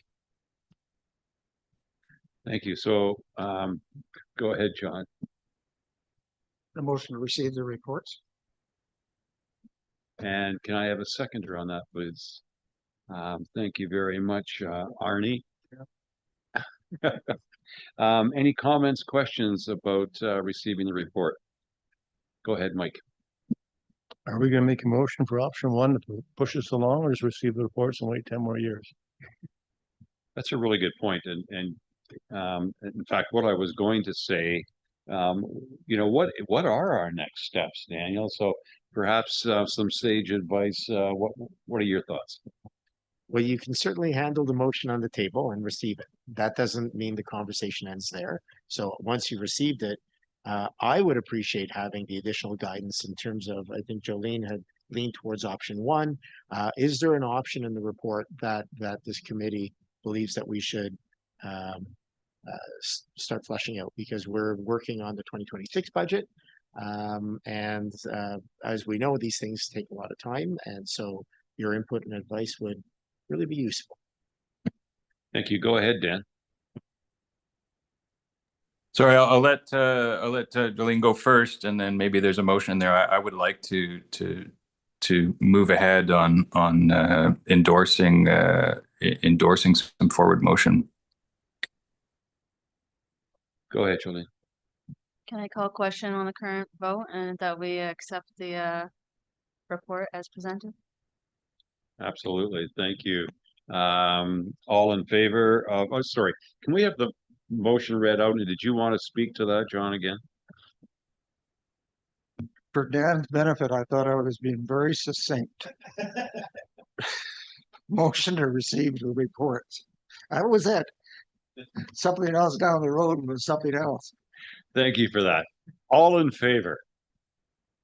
And that's passed. Thank you very much. Now, where am I? Oh, yes, let's get Jolene. Go ahead. Thank you for that. May I make a motion to pursue option one?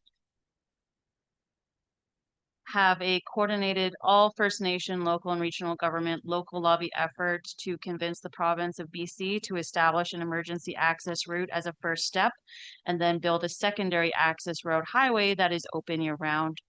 Treat the alternate access route as a strategic community and economic priority, not just an emergency measure.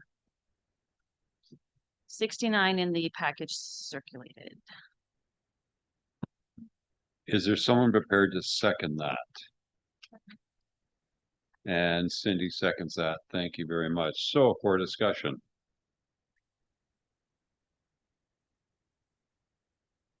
Dan, go ahead. Yeah, I think it's excellent. I think that's what we should do. I think we should all agree to do this, and then we should hammer out and get an agreement to prioritize the next step after that is get that chip sealed. It's my I'm jumping ahead, but we gotta move. I love your enthusiasm. Thank you. Go ahead, Mike. Thank you. So the motion says that the province of BC to establish emergency routes, so they're the ones going to determine the best route, or are we going to do it for them? Because the way the motion reads, it's probably BC to establish an emergency access route as a first step. Great question. Go ahead, Daniel. Thank you. There's good debate around which route. The committee here is welcome to put forward what route they think. As staff, we'll take that and bring that recommendation to the board. So if you have one, if you feel confident on that, then I would say make it, put it on the table. Yeah, I see that. Sorry, I was just gonna clarify. the report, the motion that's being proposed talks about engagement with all of the partners. This is not necessarily my perspective, but while I'm like Dan, anxious to move with critical infrastructure, do we not owe it to the process to determine what we're recommending to the province as opposed to those that are with us today? And I see you've got your hand up, Dan, and then I think Jolene wants to speak to that as well. It's okay. Once again, I'll let Jolene go first. Thank you, Mayor Law. I have a question for the CIO on just perhaps this discussion happens in a different environment, and maybe if there was an economic roundtable, this could be a priority topic to really flesh out those options. If this is the most appropriate place to do it and we're all comfortable with our preferred route right now, then I say let's go ahead.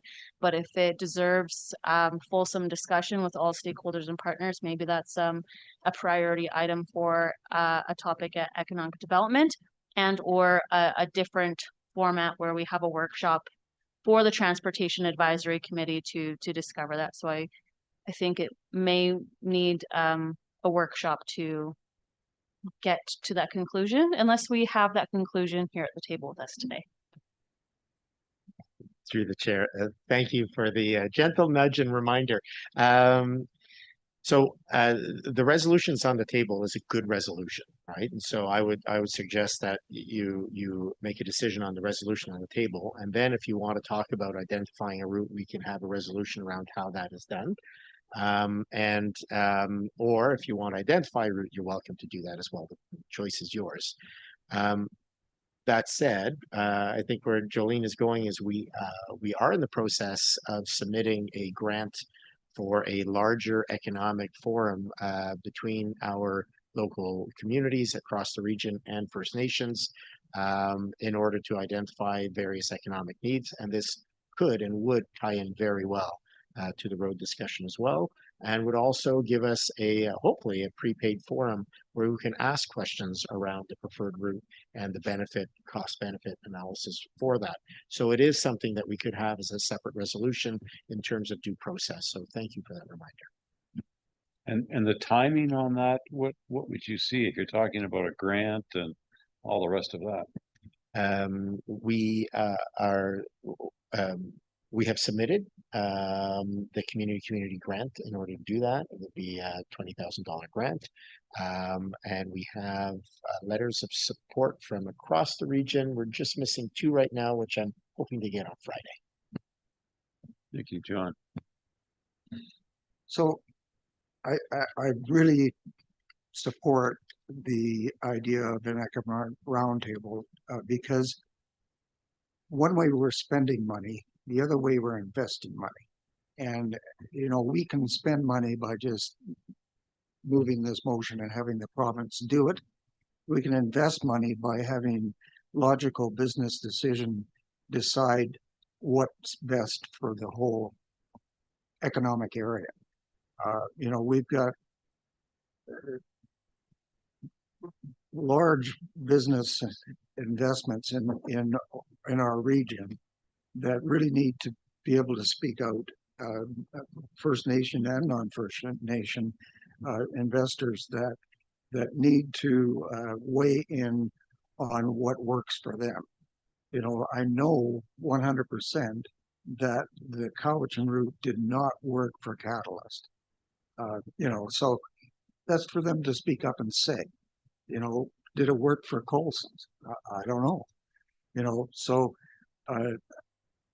I'm just not sure what moving this motion, what traction that's going to get, as far as decision making down the line and whoever's going to make that decision.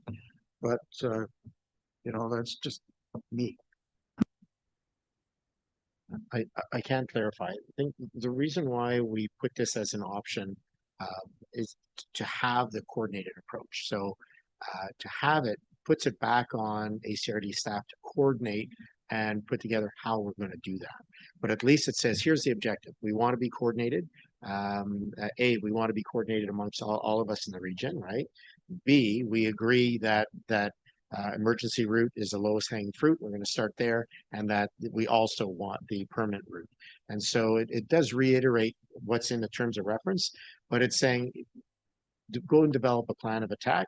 We know we have to lobby the province, and therefore Mike and I would sit down and start fleshing out the details on how we do that.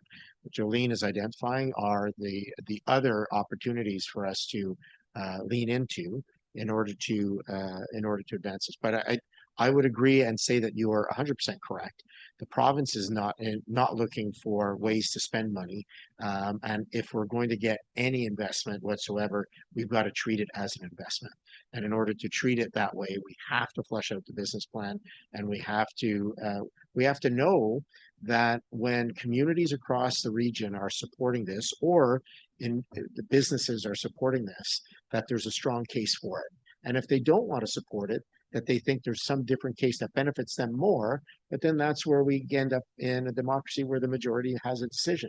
Not every decision is going to benefit everyone equally. We know that, but is it the best investment for the overall region? That is the nut we have to crack.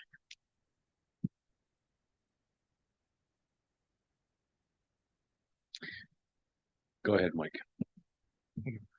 So one of these things in here with the 2026 budget, how are we going to work this into what all we're doing if we're going to go to a round table? How's all that going to work out? So in 2023, when we reignited the Transportation Committee, the board assigned a $75,000 budget to it. We've spent very little of that, and so in developing the plan, what Mike and I would do is look at those gaps that would need to be filled. If we get a grant, then we can use that grant to hire facilitators, so we don't have to use this money. The question is, how do we spend this money to achieve the best bang for the buck, while not going back to the taxpayer unless we really feel there's a good case? But I would venture to say we have sufficient funds to navigate 2026. The question is, how do we spend those funds to deliver the best bang for the buck? And how do we not lose the opportunity that's actively being opened by other communities like Didadat as they pursue their interests, right? So we don't want to put stick in spokes, nor do we want to force a larger community to say yes to something that they're not prepared to. So it's that fine art of keeping the door open, lending support, and then playing catch up so that we can gain certainty in terms of our overall vision on that final investment. Thank you, Arnie, then Cindy.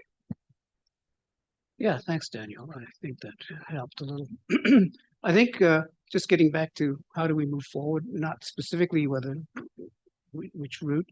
I found the report was narrow in scope, getting back to that, but it missed a few things, and I pointed out a couple of them. That is climate change impacts. How do we choose the route?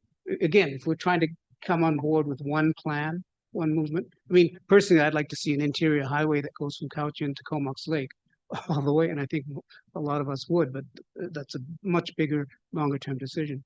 So the other piece is, what are the traffic counts, volumes, where are people coming from? And then getting back to what Jolene said, really who benefits and who needs to benefit, and how does the whole region benefit? I think if we had a little bit more, I think the report, narrow in its scope, is very clear that it suggests Route 1, as you pointed out. But again, missing the climate change data, and that would include slopability issues, water crossing issues, the terrain, geology, a whole bunch of other topical issues. So I think we need a little bit more information, is what I'm coming to say what is we have an analysis that's pointing in one direction at this point. We certainly have a lot of opinions as to how it should go, but I think we need a little bit more information to understand what is the best route for the region, for everybody, including First Nations, and also what's going to be the most resilient route that's going to transform in decades to come to an interior highway. Right. Thank you, Cindy, and then Dan. Thank you. So when we talk about the dollars that are existing there, I mean, we still would have to come up with a business plan and someone to write that. So that would take up probably a majority of the whatever's left. And what about community engagement after it's all said and done, the public and presenting it to the public? So there's the dollars need to be attached to that too. So those are going to be really important. The business case, the business plan is going to be the biggest thing too. So I just was putting that forward on what are we going to do with the dollars. Sorry, we just have a comment in the Zoom that we do still have a motion on the table and people are having to leave due to time constraints.